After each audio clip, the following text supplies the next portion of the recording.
আজকে আমাদের ঢালাই শুরু হচ্ছে। আমরা ঢালাইতে কেমিক্যাল ইউজ করছি। এখন আমরা ঢালাইতে দেওয়ার জন্য কেমিক্যাল নিচ্ছি। কেমিক্যালটা আমরা বোতলে নিয়ে নিচ্ছি পরিমাপের সুবিধার্থে।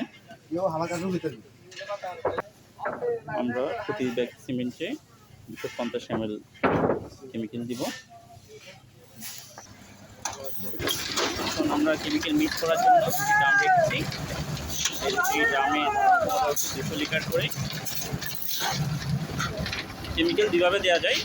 একটু হচ্ছে সরাসরি সিমেন্টের সাথে 250 ml দেওয়া যায়, আর সবচেয়ে ভালো পদ্ধতি হচ্ছে সম্পূর্ণ পানিতে যদি আমি কেমিক্যালগুলো মিক্স করে নিই, তাহলে হচ্ছে এটি মিশ্রণটি ভালোভাবে মিশ্রিত হয়।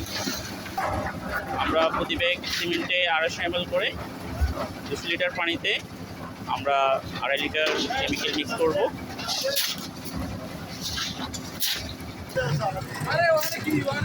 এখন আমরা কেমিক্যাল ইউজ করব। এটা আমরা হিসাব করে এখানে 2.5 লিটার কেমিক্যাল ইউজ করছি।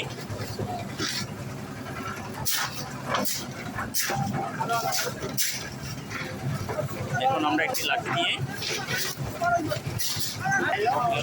দিয়ে আমরা কেমিক্যালটি মিশ্রণটি ভালো করে ঝুলিয়ে নিব। পানি এবং কেমিক্যালের মধ্যে যেন হচ্ছে মিক্স হয় ভালো করে। এভাবেই আমরা কেমিক্যালটি মিক্স করছি এবং আমরা হচ্ছে এখান থেকে প্রতি ব্যাগ সিমেন্টের জন্য 20 লিটার পানি ব্যবহার করছি।